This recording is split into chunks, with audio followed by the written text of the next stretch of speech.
Before you immerse yourself in this deeply moving narrative of unwavering spirit, unexpected kindness, and triumphant return, remember to subscribe to our channel, like this video, and comment below with where you're tuning in from.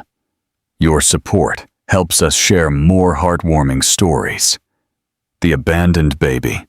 A train conductor's kindness unlocks a millionaire's unthinkable past. Imagine the unthinkable. An abandoned baby, barely clinging to life, discovered on a cold train station bench.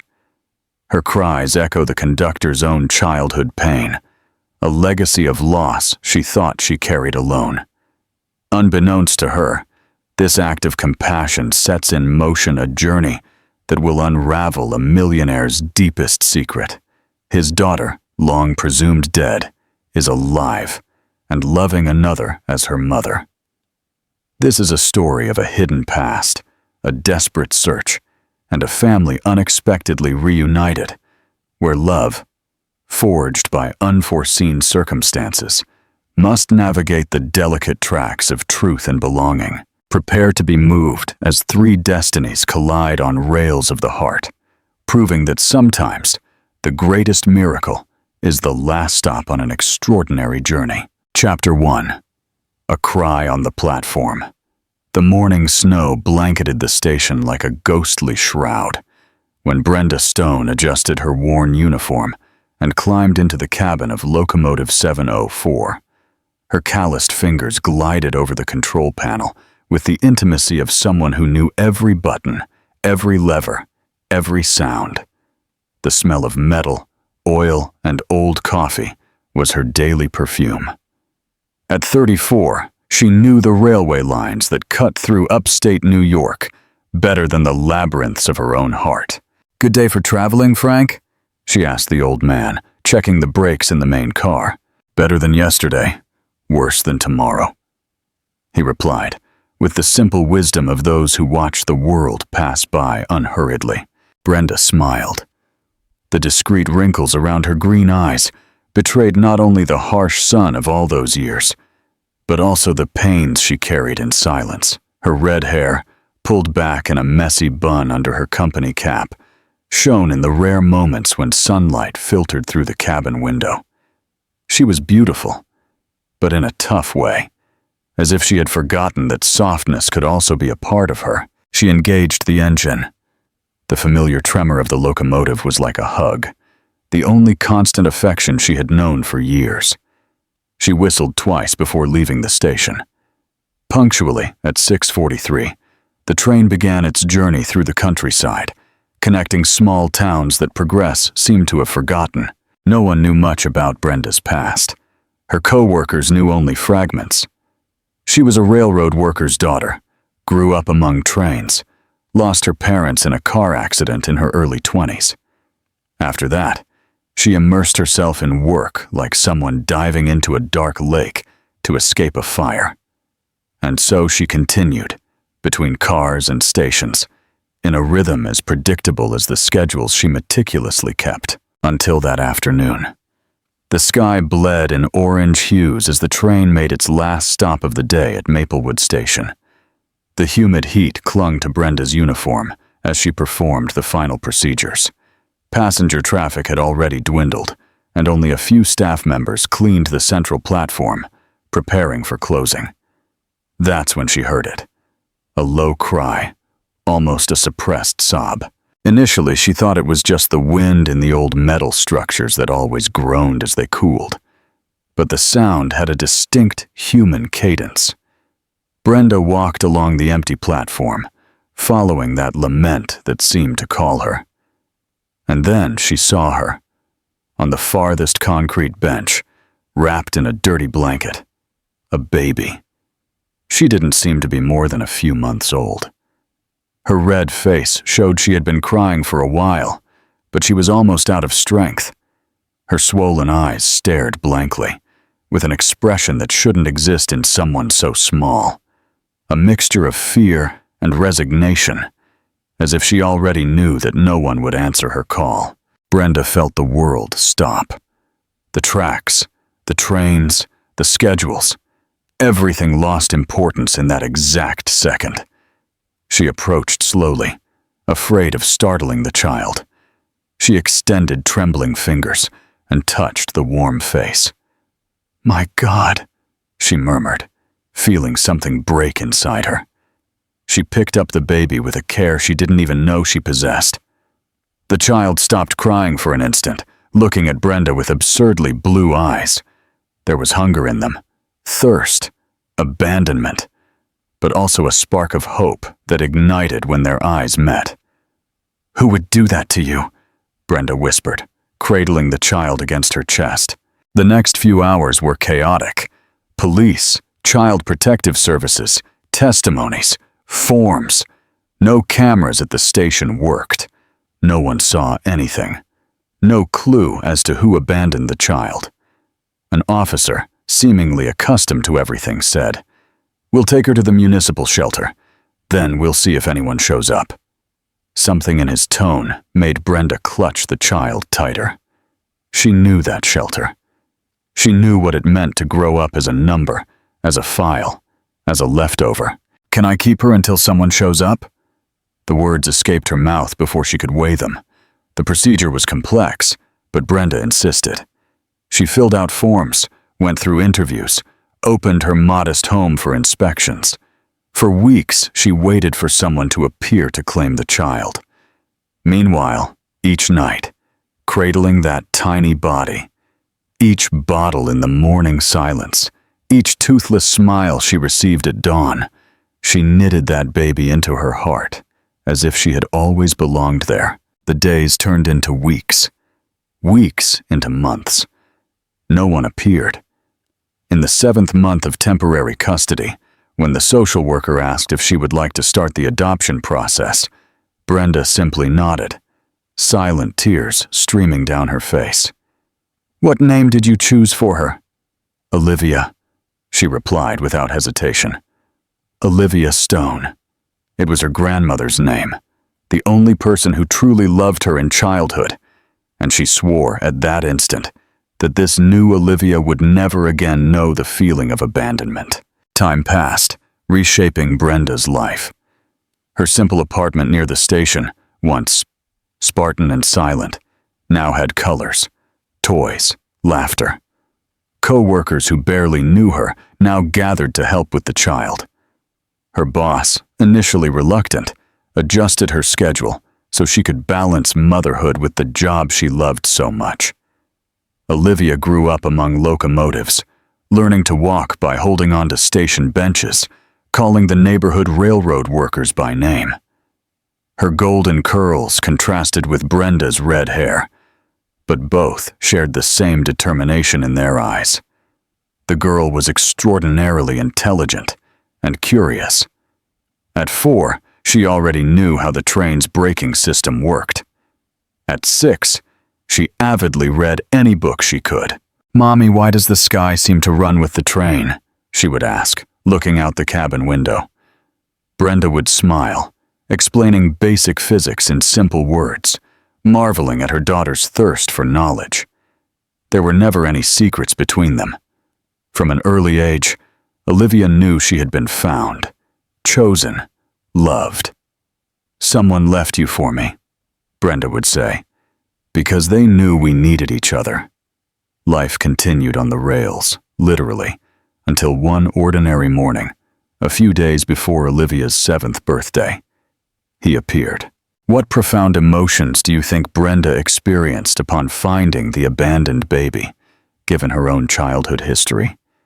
How does Brenda's selfless decision to take in Olivia and the bond that forms symbolize the healing power of love? Share your insights in the comments. Chapter 2. A Ghost from the Past. It was during a routine trip. Olivia, sitting on a bench near the conductor, read intently from a book about constellations, her feet swinging in the air. Her golden curls gleamed in the light coming through the window, and she would wrinkle her nose in a particular way when she turned a page. On the other side of the car, a man watched her as if seeing a ghost. Mr. Wesley Vance was there by chance, or at least that's what he thought. At 42, he carried the weight of a business empire and an emptiness that nothing could fill. Tall, with an athletic build maintained by hours in expensive gyms, his angular face and perfectly trimmed beard bore the marks of someone who controlled everything in his life, except his own happiness. That morning, after a frustrating meeting at his company's upstate New York branch, he decided to return to New York City by train instead of plane. To think, he told his surprised assistant. The truth was, he couldn't stand the emptiness of the luxurious penthouse he called home anymore. He needed time, the hypnotic sound of the trains, the slowly passing landscape, anything to distract him from the approaching date. Another birthday for the daughter he believed to be dead. When he saw Olivia, the world around him fell silent. Those curls, those eyes, that way of wrinkling her nose. It was like seeing a distorted reflection of the past, an impossible echo of what he had lost. "It's not possible," he murmured to himself, clutching the handle of his Italian leather briefcase. He watched the girl turn another page, completely absorbed in her book. He calculated mentally. 7 years old, exactly the age his daughter would be if... At that moment, Brenda appeared in the car. Olivia looked up, and her face lit up. "Mommy, look what I found about Orion." Wesley felt the ground give way. He watched the red-haired conductor hug the girl, listening attentively to the enthusiastic explanation about constellations. There was love there, pure and genuine. There was history. There was life. The life he had believed had been taken from the world. When Brenda and Olivia left the car, Wesley discreetly followed them. He needed to know more. He needed to be sure. Or maybe he was just going crazy, seeing ghosts where there were only cruel coincidences. In the following days, he returned. He studied the train schedules. He took the same route several times, observing from afar. He discovered where Brenda worked, where they lived. He knew that Olivia had been adopted, though the details were few. One afternoon, he mustered the courage and approached Brenda at the station, feigning interest in the history of the route. He praised Olivia's behavior, who was playing nearby. He introduced himself as an enthusiast of old trains. Brenda, normally reserved, found herself talking easily with that well-dressed stranger who seemed genuinely interested in locomotives, until, on an impulse he couldn't suppress, he asked her, "Your daughter? What's her full name?" Brenda's smile faltered slightly. "Olivia Stone. Why?" Wesley felt a chill run down his spine. He vaguely apologized, invented a meeting, asked for coffee for the trip, and left the station like someone fleeing a fire. In the luxury car parked nearby, he called his private investigator. "John, I need you to do something urgent, discreetly." Days later, he got what he wanted.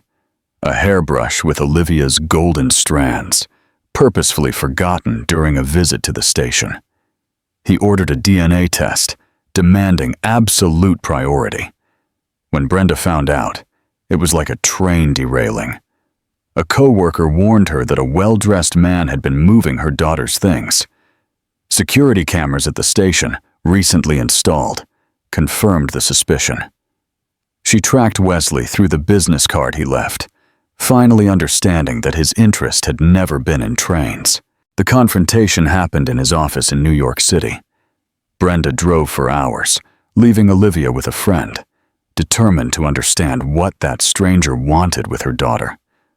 Upon entering the imposing corporate building, she felt small, but her anger and fear for Olivia were greater than any intimidation. When she was finally led to the office on the top floor, she found Wesley standing, looking out the window at the city stretching below. "Why are you persecuting my daughter?" Brenda fired without greetings. Wesley slowly turned. There was something in his eyes. Not the arrogance she expected, but a pain so profound that it disconcerted her for a moment. "If that child is my daughter, I need to know," he said in a controlled but trembling voice. "And if she isn't, I'll disappear from your lives. But I need to know." Brenda felt the world spin. Her daughter? What is he talking about? 7 years ago, my newborn daughter disappeared. My wife at the time said she was kidnapped. The police investigated. The press reported, but nothing was ever found. No body, no clue. His voice broke on the last word. Still suspicious, Brenda could see that this pain was genuine. "I saw your daughter on the train. She's the exact age my Sophia would be today. She has the same eyes, the same mannerisms. I thought I was going crazy seeing things, but I couldn't ignore her." "Olivia is my daughter," Brenda replied firmly. "Legally adopted. She was abandoned at a station almost 7 years ago." Wesley's eyes widened. "Which station? When exactly?" When Brenda mentioned the date, Wesley stiffened visibly. He took out his cell phone with trembling hands. He showed her a photo. He, younger, smiling, next to a beautiful woman with black hair and cold eyes. Around her neck, a newborn baby with intense blue eyes. "This is my ex-wife, Christina. And this," his voice failed, "this is Sophia, 2 days before she disappeared." Brenda looked at the photo, feeling a lump form in her throat. The resemblance to baby Olivia was undeniable.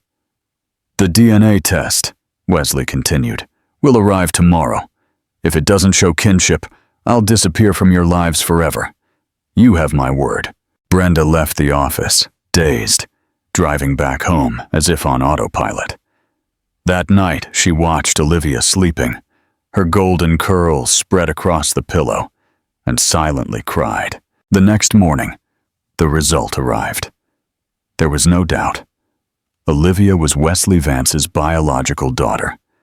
Brenda's life, which for years had been as steady as her train tracks, suddenly seemed to derail at high speed, without brakes and without direction.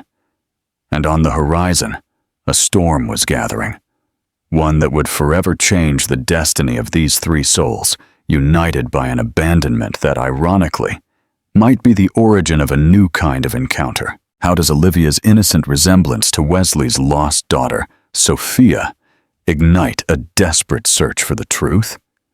What ethical considerations does Wesley face in his pursuit of answers, given Olivia's adoption? Share your insights in the comments. Chapter 3. The Truth Unveiled. A storm within Brenda's apartment never seemed so small as it did that night.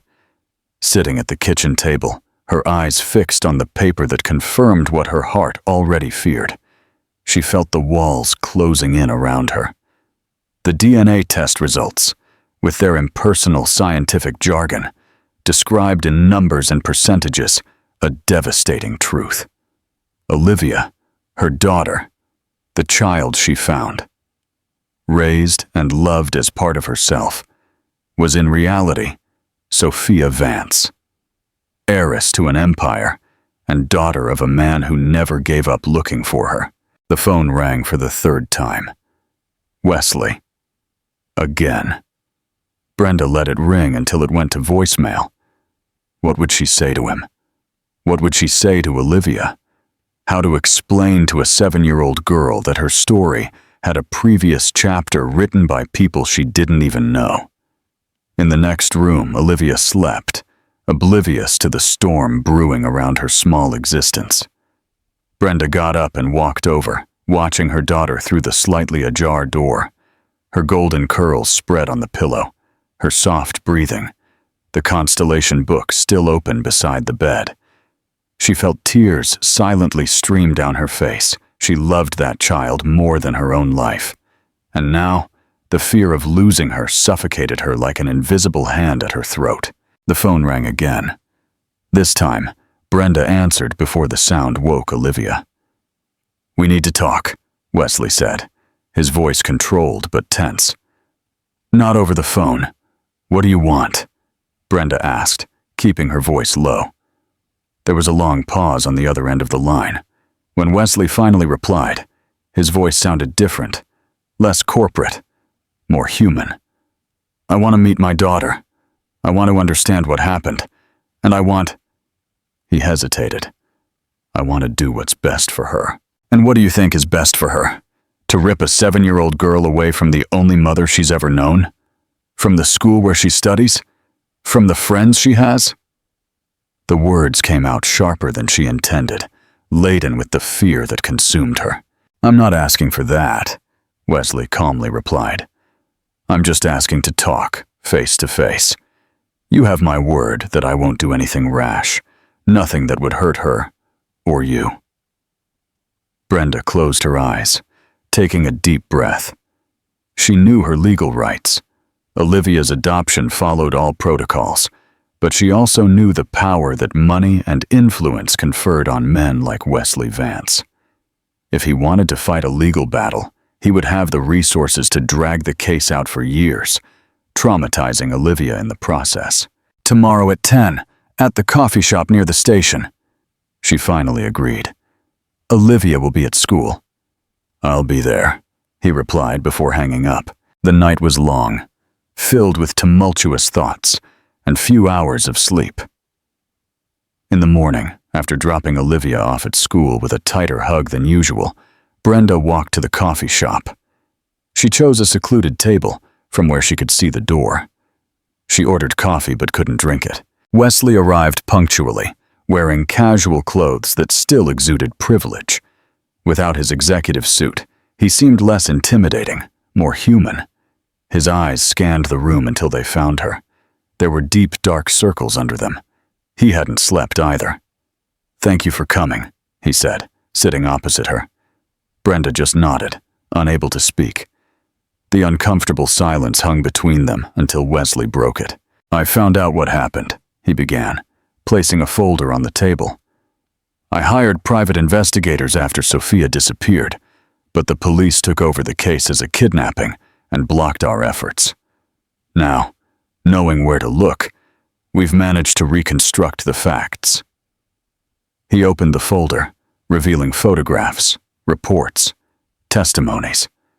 In a controlled voice, he told his story. His marriage to Christina, an internationally renowned model, beautiful and ambitious. The unplanned pregnancy she tried to hide, then abort. The birth of Sophia, whom he received as a miracle, but who for Christina meant the end of lucrative contracts and the beginning of unwanted responsibilities. "Christina never wanted to be a mother," Wesley explained, the pain evident in his voice. "But I thought that when she lived with Sophia, when she saw her, something would change in her. It didn't change." According to the reports, Christina had coldly planned her daughter's disappearance. She hired a man to take the baby while Wesley traveled on business. She staged a kidnapping, cried for the cameras, comforted her devastated husband. Weeks later, claiming post-traumatic depression, she left for Europe. "To seek treatment," she said. "She never came back. She's in Milan now," Wesley said bitterly. "New life, new rich husband, no children, just as she always wanted." Brenda listened in silence, the pieces of the puzzle falling into place. The man hired by Christina should have taken the baby far away, perhaps for an illegal adoption. But something prevented him from following the plan completely. He left the child at Maplewood Station, where Brenda would find her hours later. "He confessed," Wesley continued, showing a testimony. "He says he couldn't do it, that he looked at her face and couldn't do what Christina asked. He didn't have the courage to hand her over to strangers. He thought someone at a busy station would find her quickly." Brenda felt a shiver run down her spine. That humid night, the almost inaudible crying, the cold concrete bench. How many hours did Olivia stay there alone before Brenda found her? "He's in jail now, and there's an international arrest warrant for Christina," Wesley concluded, closing the folder. For a long moment, neither of them spoke. The sounds of the coffee shop, Clinking cups, distant conversations, background music seemed to come from another world, separated from that shared bubble of pain they found themselves in. "What do you want now?" Brenda finally asked, her voice almost a whisper. Wesley looked at his own hands, clasped on the table. When he looked up, there was something different in his eyes, a vulnerability that contrasted with his usual controlled demeanor. "I want to get to know her," he replied simply. "Not to take her from you, not to confuse her, just to be present in some way. To know that she's okay." "She is okay," Brenda guaranteed. "She's a happy, intelligent, loved child." "I know." Wesley smiled fragilely. "I saw how she looks at you, how you two are so well. I don't want to destroy this." The sincerity in his voice surprised Brenda. She expected a cold executive, determined to use his power to claim what he considered his right. Instead, she saw a father who had suffered a terrible loss, and who, even now, seemed more concerned with his daughter's well-being than with his own desires. "Can I think about it?" Brenda asked. "I need to figure out how to approach the subject with her. Olivia is sensitive, too smart to accept half-truths." Wesley nodded. "Take all the time you need. I've been waiting for 7 years. I can wait longer."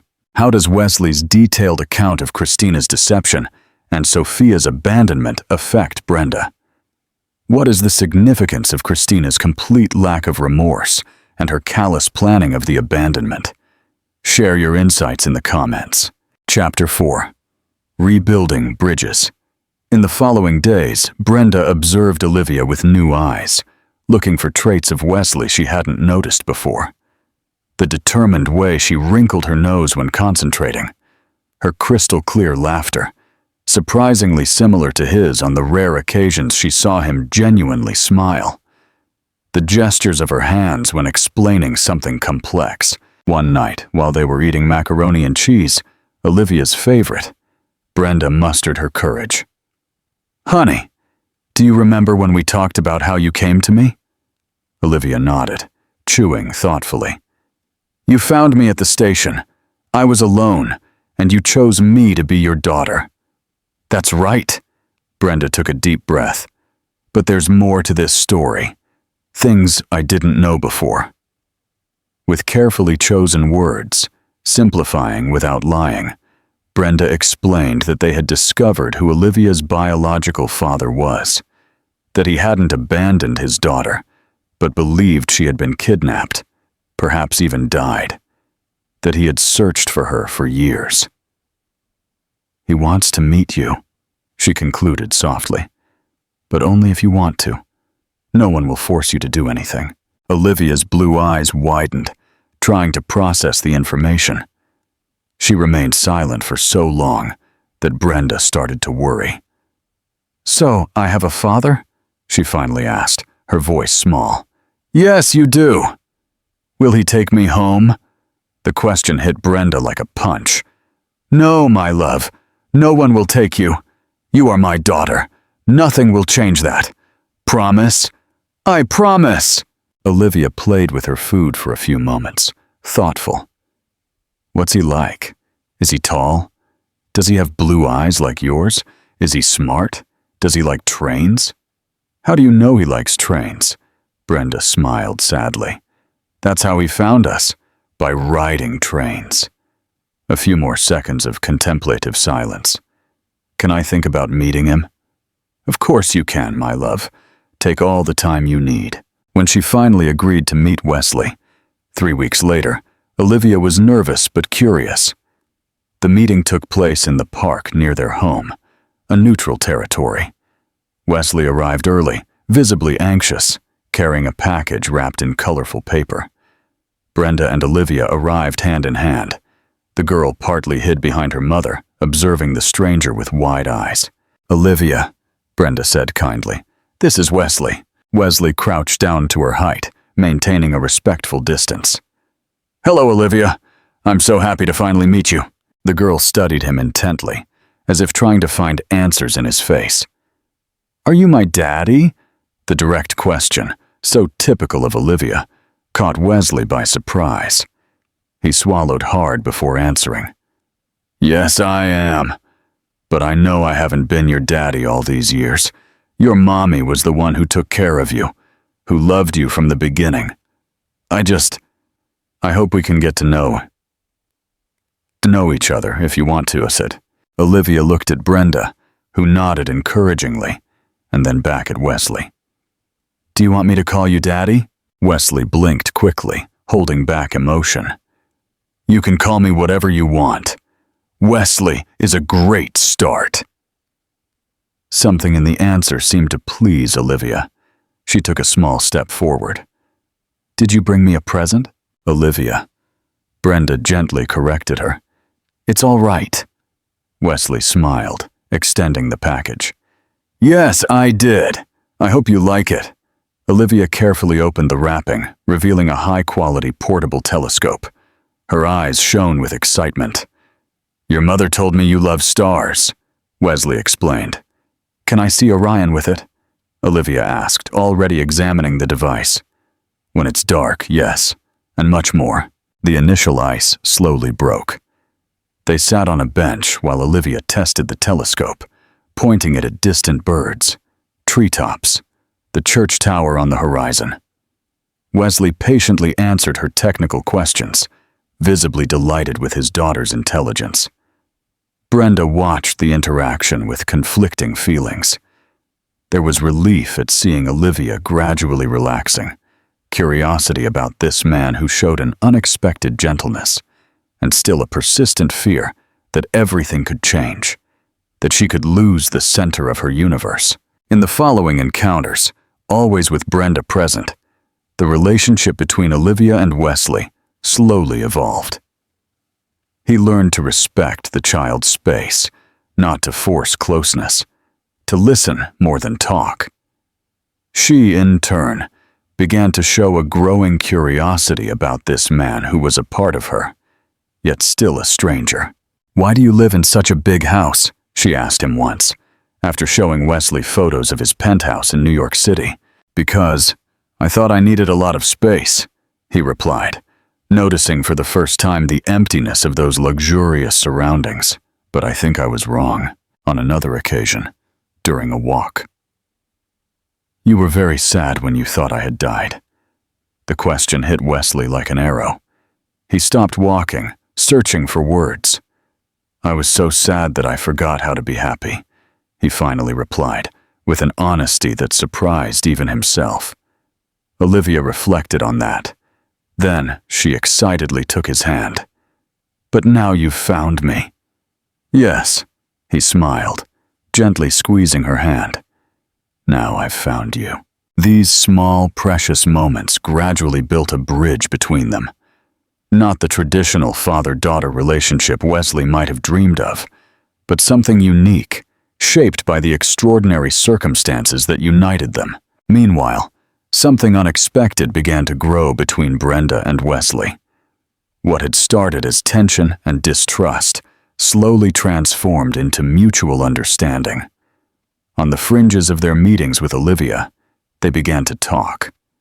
First about the child, then about their own lives. Brenda told him about her simple childhood, a railroad worker's daughter, raised among stations, about her parents lost in an accident, about how trains became her refuge, her constant, in a world of losses and uncertainties.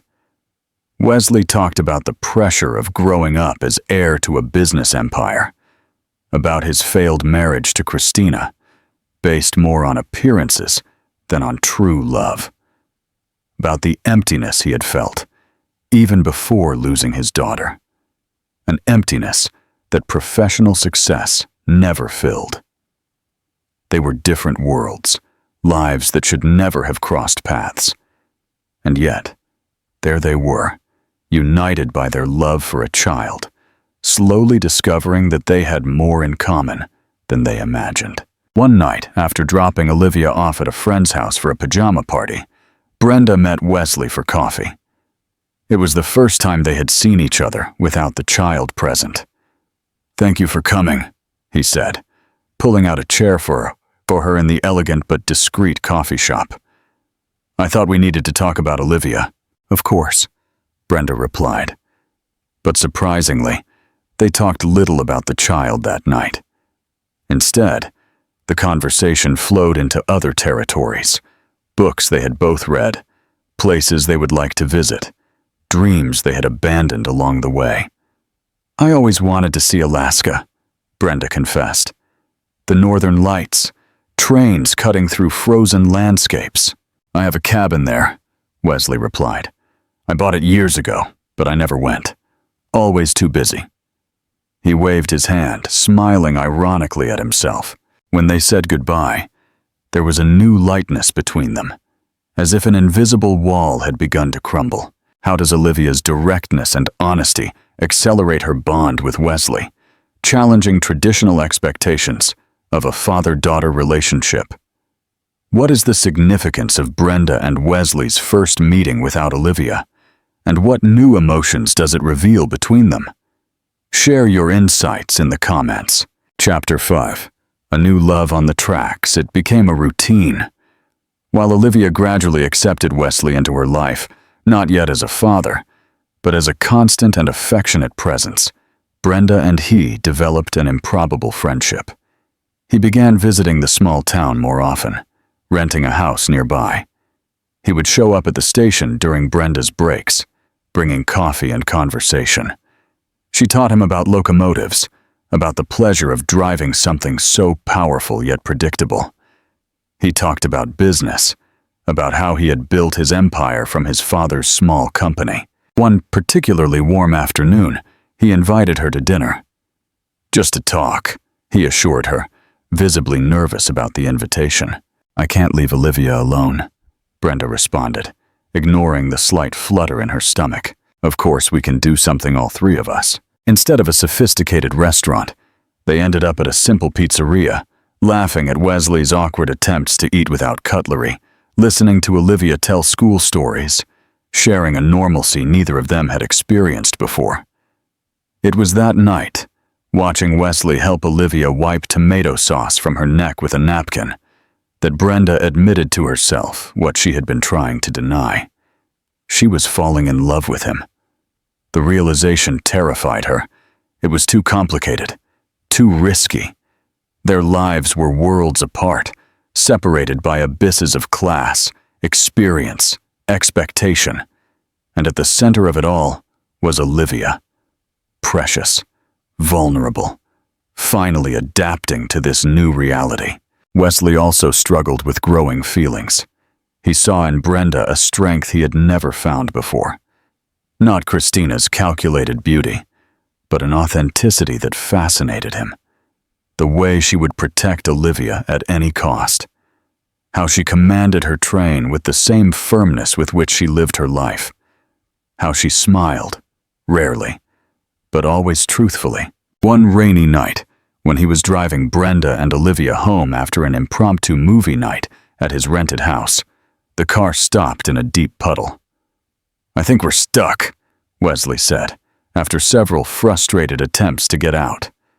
Olivia, already sleepy in the back seat, giggled at the situation. "Can we sleep in the car?" "I think we'll have to walk," Brenda replied, looking out at the heavy rain. Wesley got out first, walking around the car to open the door for them. He offered his coat to cover Olivia, whom Brenda wrapped in her arms.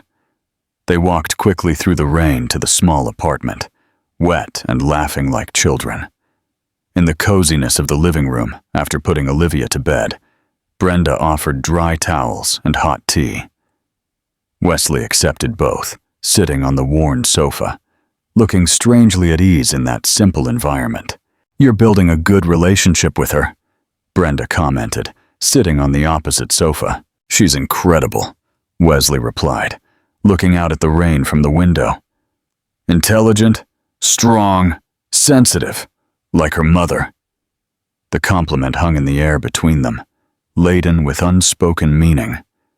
When their eyes met, something changed. An invisible current, a silent recognition. "Brenda, Wesley began, but was interrupted by the sound of small footsteps. Olivia appeared at the door, rubbing her sleepy eyes. "I had a nightmare," she murmured. Brenda immediately opened her arms, and the girl ran to her lap. Wesley watched the scene with a mixture of admiration and a pang of envy for the natural intimacy between them. "Do you want me to tell you a story to help you sleep?" he offered shyly. Olivia looked at Brenda, who nodded encouragingly, and then at Wesley. "Can it be the story of the Cassiopeia constellation?" "Of course," he smiled. "Let's go." The three followed him to Olivia's small, colorful room. Brenda sat on the edge of the bed, while Wesley settled into the chair next to it. In a soft voice, he told the story of the vain queen transformed into a constellation, adapting it to be less frightening, more magical. When Olivia finally fell asleep, they silently left the room. In the dim hallway, they stood face to face, very close. The rain continued outside, creating a hum of intimacy around them.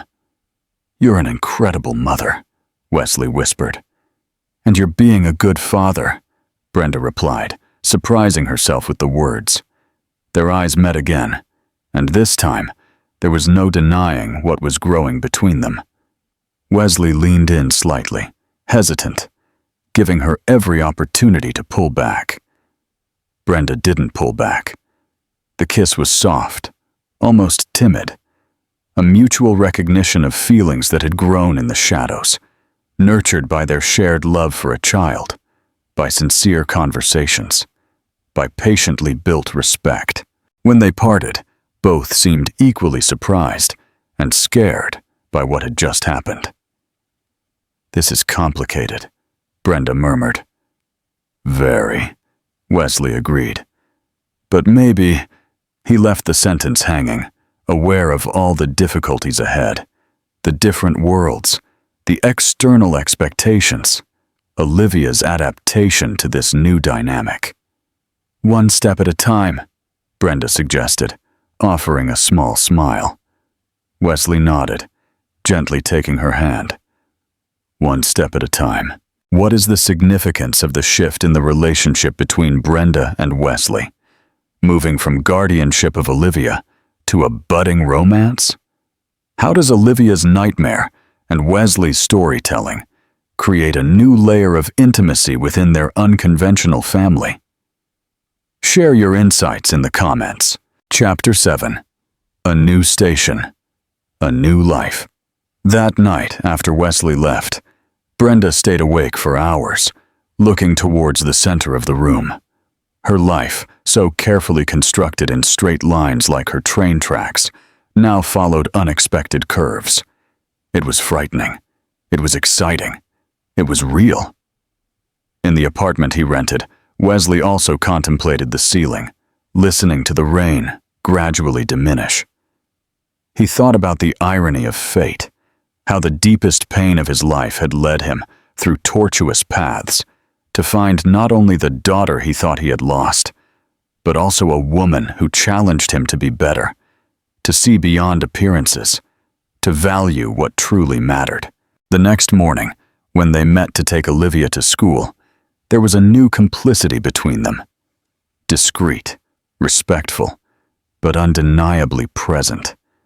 A shy beginning of something neither of them had planned, but that seemed, despite all odds, perfectly right.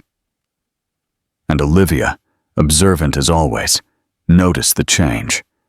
She saw the altered glances, the discreet smiles, the gestures of care. She didn't comment, but she kept those observations to herself like seeds of hope that were beginning to sprout in her small heart. The lives of the three, intertwined by destiny in ways none of them could have foreseen, now followed new tracks. Uncertain, yes, but for the first time in a long time, full of promises. The first rays of the morning sun filtered through the apartment's simple curtains when Brenda woke up, feeling a strange mix of peace and apprehension. 3 months had passed since that rainy night, since the first kiss exchanged with Wesley in the dark hallway. 3 months of discoveries, of hesitant steps, of a relationship that blossomed slowly, like a delicate plant that needs constant care. She got up silently, careful not to wake Olivia.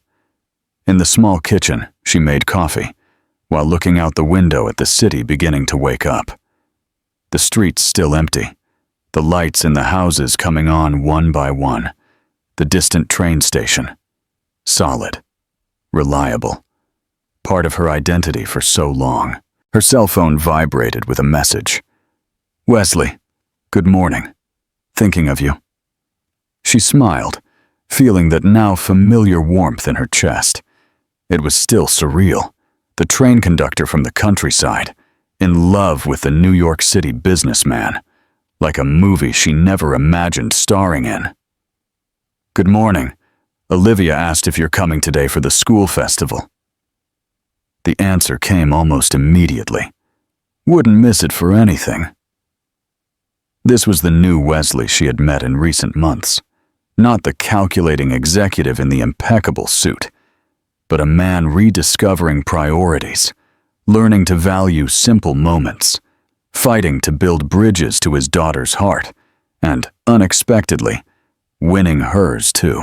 "She'll be happy," Brenda replied, before putting her phone away and returning to her morning routine. The school spring festival was an important event for Olivia. At 7, almost 8, she would be one of the stars, literally, in a play about the solar system. She had diligently memorized her lines as Mercury, the fastest planet, and worked for weeks on her silver costume with Brenda's help. "Mommy, did Wesley send a message yet?" Olivia asked, entering the kitchen, her golden curls messy from sleep. "Yes, he did," Brenda smiled, serving cereal in a colorful bowl. "He's coming to see you shine." Olivia smiled, that smile that lit up her entire face. "Do you think he'll like my costume?" "He'll love it. But first, breakfast, then school. Festival is only in the afternoon, remember?" The routine continued its course. Bath, uniforms, backpacks, the walk to school. Brenda dropped Olivia off at the door with a kiss and continued to the station. As a senior engineer, she had managed to adjust her schedule for afternoon shifts, ensuring she would be present at her daughter's presentation. In the locomotive cabin, as she prepared the train for the first trip of the day, her thoughts wandered between Olivia's presentation and Wesley's increasingly constant presence in their lives. He came from New York City almost every weekend now, and sometimes during the week too. He had drastically reduced his workload, delegated responsibilities, prioritized time with Olivia, and with her. "Thoughtful today, Brenda?" Frank asked, adjusting the brakes as he had done for decades. "Just organizing the day in my head," she replied, smiling at her old friend. Frank, who had known her since she was a child, when she accompanied her railroad father, observed with experienced eyes. "I've never seen you like this, you know.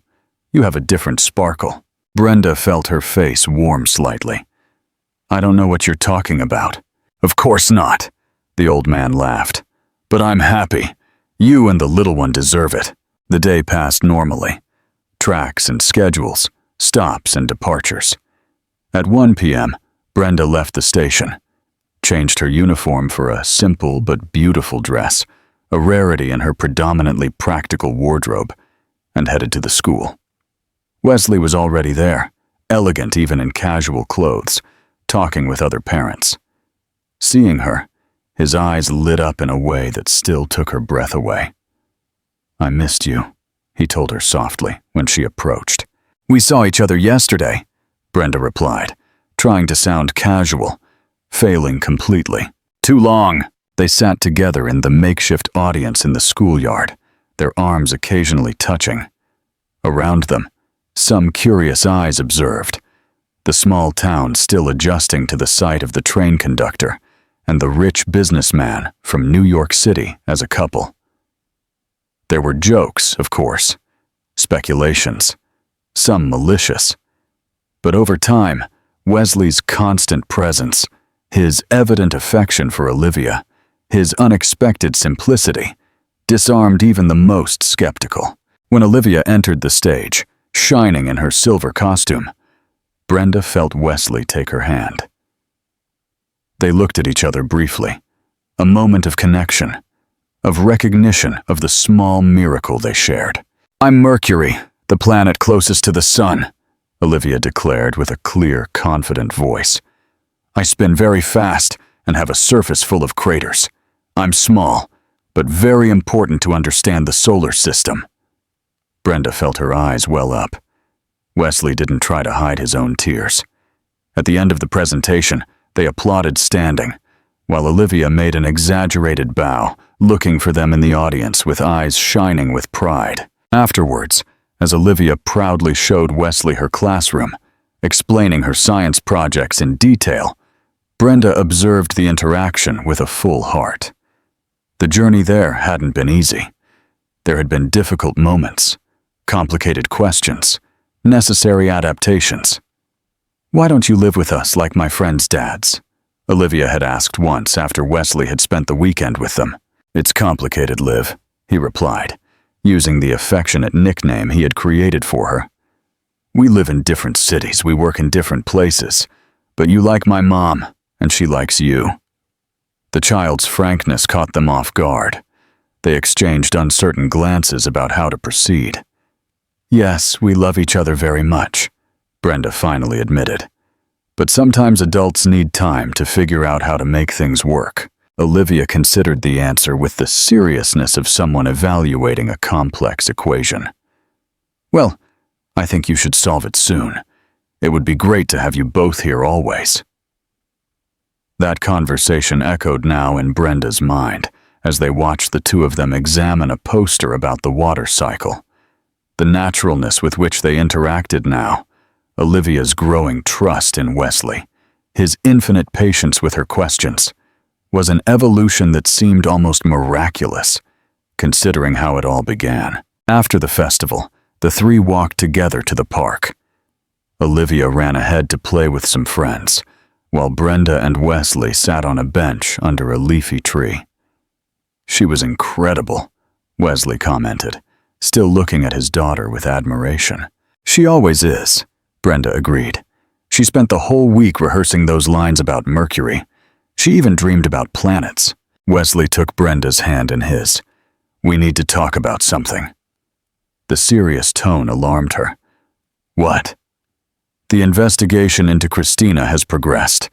She'll be extradited next week." Brenda felt a knot form in her throat.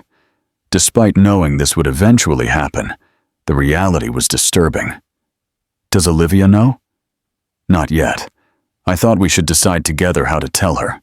Together. The word hung between them, laden with meaning. That's how they made decisions now. Together, as a unit, always prioritizing Olivia's well-being. "Will she have to testify?" Brenda asked, worried. "No." Wesley shook his head. "I managed to avoid that. There's enough evidence without involving her." They were silent for a moment, watching Olivia play carefree with her friends, her silver costume sparkling in the afternoon sun. "I've thought a lot, Brenda," Wesley continued, turning to face her directly. "About us? About the future?" Her heart raced. "And what did you conclude, Mr. Vance?" She used his formal last name, a playful gesture between them now. A game between them now. He concluded that he didn't want to live alone in New York City anymore, coming here on weekends like a visitor in the lives of the two of them. Brenda held her breath. "What are you proposing?" "I'm proposing," he hesitated, suddenly nervous, "that we could unite our lives officially, that I could move here, or we could find a new place, maybe a bigger house, still in this town, that we could be a real family, the three of us." It wasn't exactly a marriage proposal, but the meaning was clear. Brenda felt a whirlwind of emotions, happiness, fear, hope, uncertainty. "And your job? Your company?" I can manage remotely much of the time. I'd travel to New York City when necessary, but that would be the exception, not the rule. He gently squeezed her hand. I realized that what truly matters is here. You two are my home now. The words touched Brenda deeply. This man, who had known all the wealth and power, was willing to rearrange his entire life to be with them, not out of obligation, but by choice. I'm going to build the best homemade astronomy observatory Olivia could ever wish for, he continued, trying to fill her silence. And you can continue with your trains, of course. I don't want you to change anything you don't want to change. Brenda felt tears in her eyes. You thought of everything, didn't you? I tried, he admitted.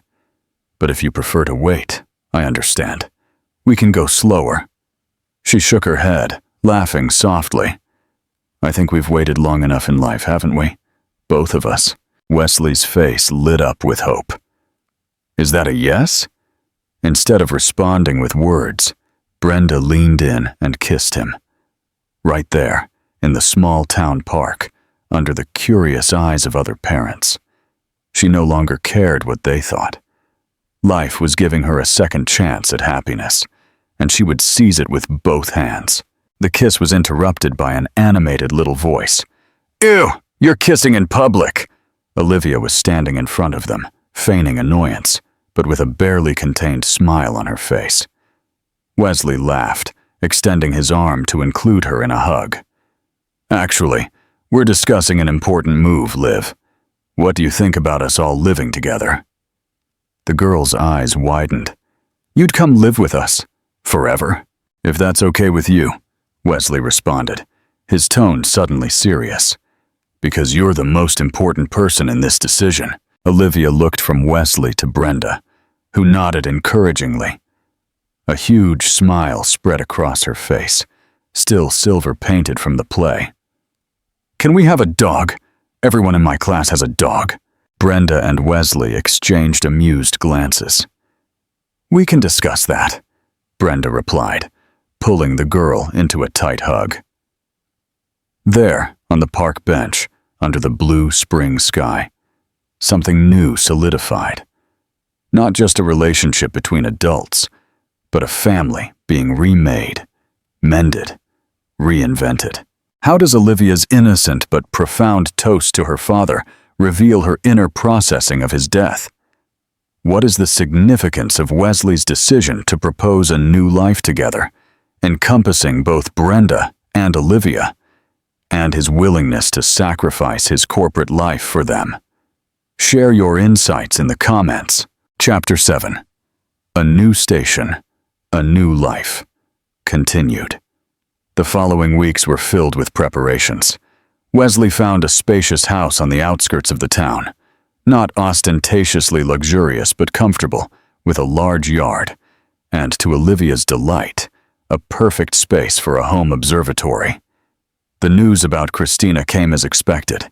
If extradited, she would face trial for child abandonment and criminal fraud. The press tried to exploit the case.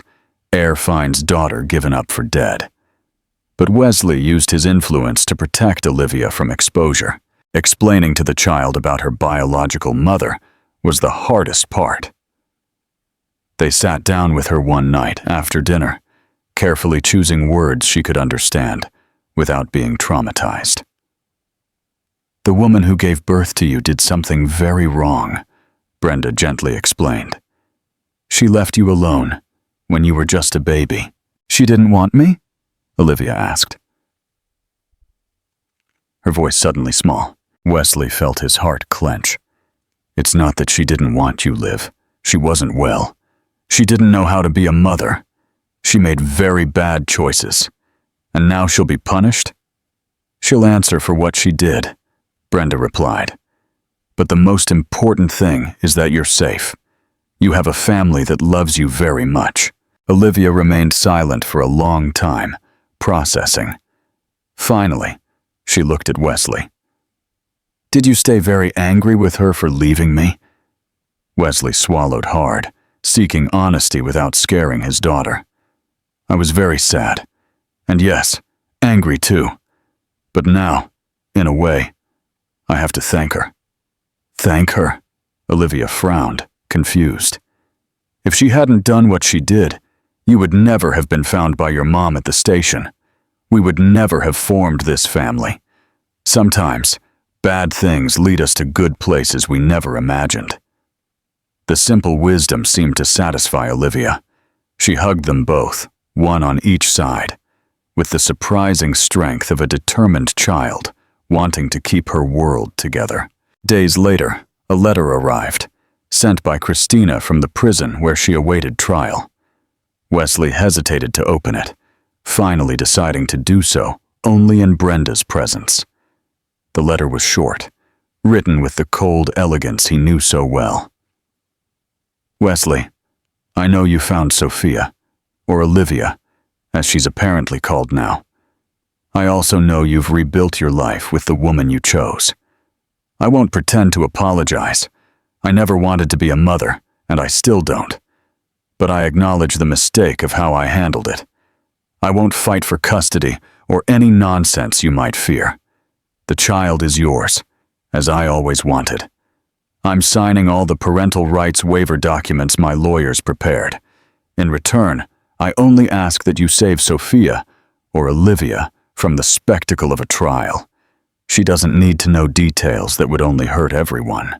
Christina.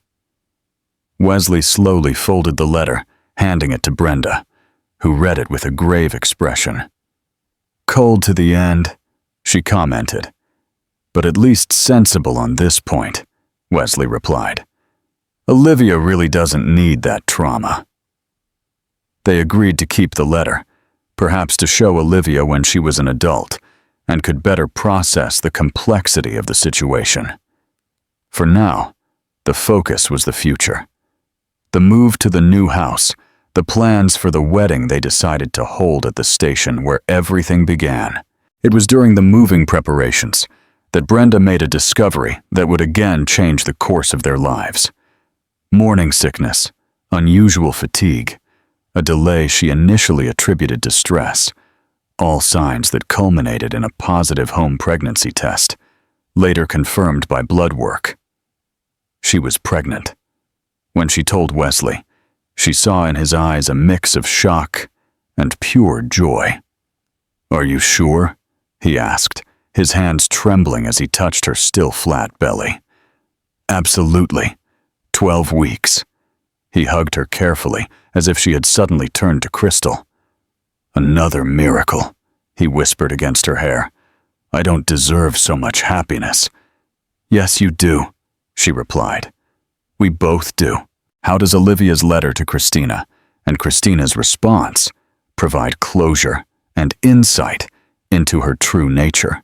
What is the significance of Brenda's unexpected pregnancy, and how does it symbolize a new chapter of hope and growth for their family? Share your insights in the comments. Chapter 8. Love. Multiplied telling. Olivia was a moment they feared, uncertain how she would react to dividing the attention that had always been exclusively hers. They prepared a special dinner. They made a small gift box with a t-shirt that read, Best Big Sister. To their surprise, Olivia showed no jealousy, only infinite curiosity. Is it going to be a boy or a girl? Can I choose the name? Will it sleep in my room? Can I teach him constellations?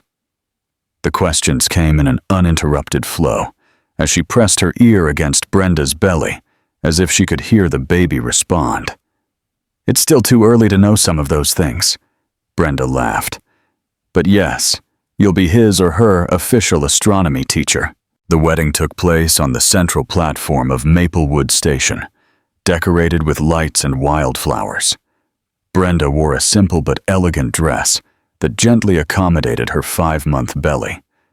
Wesley traded his traditional suit for a more casual outfit, respecting the setting. Olivia entered before them, scattering flower petals along the aisle, her sky blue dress chosen to match her eyes, as she made a point of explaining to everyone. It wasn't a large ceremony, just close friends, railroad colleagues, a few of Wesley's staff who had become almost family over the years. Frank, the old railroad worker, made a point of presenting Brenda to Wesley, an honor that made him cry openly. The vows they wrote themselves were simple, without exaggerations. Just the commitment to be a light for each other when darkness returned, to not run when something threatened to crumble, to protect, day after day, what they built together, with courage, affection, and truth. At a certain point in the ceremony, Olivia asked to speak too, an unexpected request, but readily granted. "I have two moms," she said, her childish voice amplified by the microphone. "One who gave birth to me, but didn't know how to love me, and another who found me and loved me from day one." She looked at Brenda, who held back tears. "And I have a dad who looked for me when he thought I had gone to heaven." She turned to Wesley, who bit his lip to maintain composure. "I think I'm very lucky, because even when everything started badly, it ended very well. Nothing was wrong." There wasn't a dry eye on the platform after those words. Their honeymoon was simple, a long weekend at the beach house Wesley owned in Long Island, with Olivia along, transforming what would have been a romantic getaway into a first family trip. Neither of them wanted it any other way. They were building something new, based not on conventions, but on what made sense to them. The pregnancy progressed without complications. At a 6th-month ultrasound, they discovered they would be parents of twins, 2 boys. Wesley almost fainted at the clinic, which became a story Brenda loved to tell, to his constant consternation. Daniel and Gabriel, they decided, after long discussions and an extensive list proposed by Olivia, which included names like Orion and Telescope. Christina's trial occurred while Brenda was in her 8th month. Wesley appeared alone, returning dejected but resolute. She was sentenced to 5 years for child abandonment and criminal fraud. She showed no real remorse, he told Brenda that night, lying in bed in their new house. She just said she did what she needed to do to preserve her life. "Some people will never understand what truly matters," Brenda replied, guiding his hand to feel one of the baby's kick. In court, Olivia had sent a letter that was read by the prosecutor. "She gave birth to me, but she didn't give me life. My mom picked me up from the ground. My dad looked for me when he thought I was dead. I don't want revenge.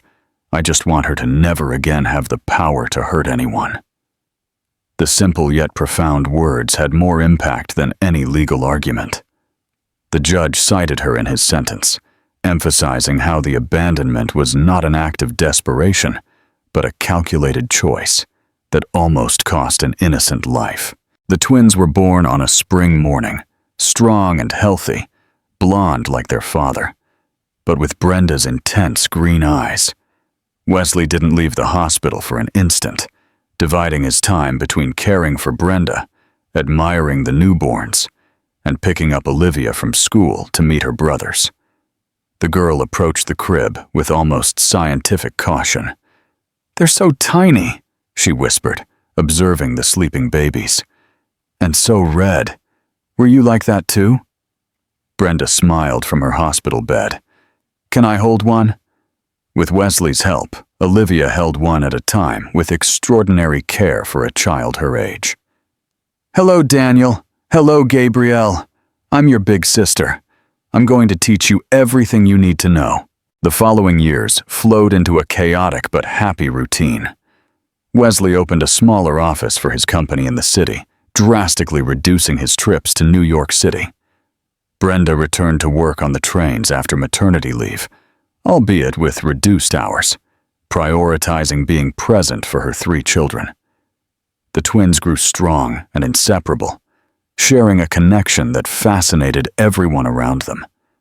Olivia embraced the role of older sister with almost comical seriousness, becoming a little teacher for the boys who adored her unconditionally. One night, when the twins were 4 years old and Olivia almost 12, Wesley found his oldest daughter in the observatory he built for her, looking thoughtfully through the telescope. "What are you looking at, astronomer?" he asked, sitting beside her. "Jupiter," Olivia replied. "I was thinking about how strange it is, how everything happened. If that man hadn't taken me somewhere else, if Mom hadn't found me, if you hadn't gotten on that specific train that day, everything would be different." Wesley nodded, surprised by the depth of her reflection. "It's the small detours that change our destiny, isn't it? Like those physics experiments the teacher showed us. Small changes at the beginning create big differences in the final result." Olivia adjusted the telescope. "You know, sometimes I think about her. My other mom?" Wesley felt a pang in his chest. "It's normal, Olivia. Not with anger," she continued. "Just curiosity. I want to understand how someone can not love their own child." "Some people aren't ready to love unconditionally," Wesley carefully replied. "They don't know how to put someone else before themselves." Olivia considered that for a moment. "Then I guess I was lucky, because I found people who do know." Wesley hugged her, feeling his chest tighten with emotion. This child, who had started life being rejected, had developed extraordinary wisdom and compassion. "We are the lucky ones, Liv. Every day I'm grateful we found each other." That same night, after all the children were in bed, Wesley found Brenda on the balcony, watching the stars Olivia had taught her to identify. "Long day," he commented, sitting beside her, offering a glass of wine. "As always," she smiled, accepting the drink.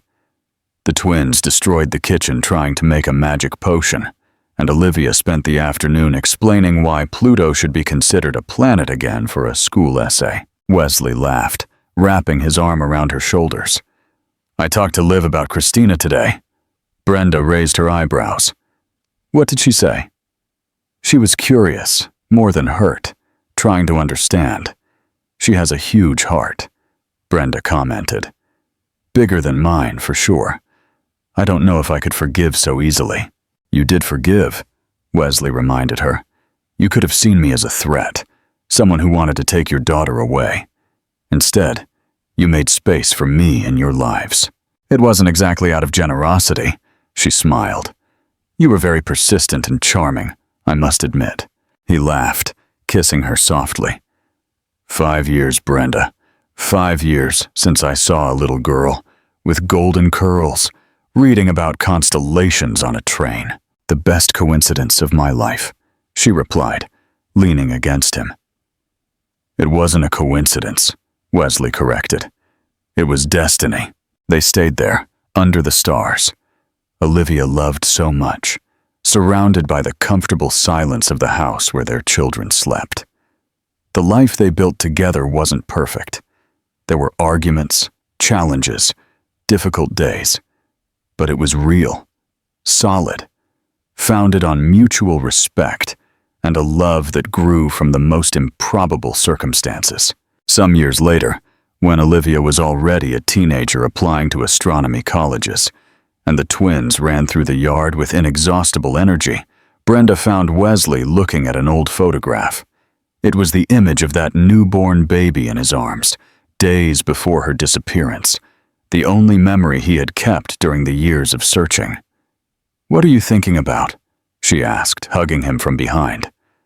"How life comes full circle," he replied. "How sometimes we need to lose something precious to finally find our true home." Brenda nodded, understanding perfectly. She, who had spent so much time running in straight lines like her trains, had learned that sometimes the most unexpected detours lead us exactly where we are supposed to be. Outside, the sound of the twins' laughter mingled with Olivia's patient voice, explaining something about the clouds. The dog they eventually adopted, after much insistence from Olivia, barked happily, participating in the game. It was the sound of the family they had built together, not by blood or by DNA, but by the chosen acts of love, forgiveness, and new beginnings. A family born from an abandonment, from a tireless search, from an improbable encounter at a small-town train station. And as they watched their children from the window, both knew, without needing to say it aloud, that they had finally reached the most important destination. Not a geographical place, but that emotional space where, despite all the pains of the past, the heart finally finds its home.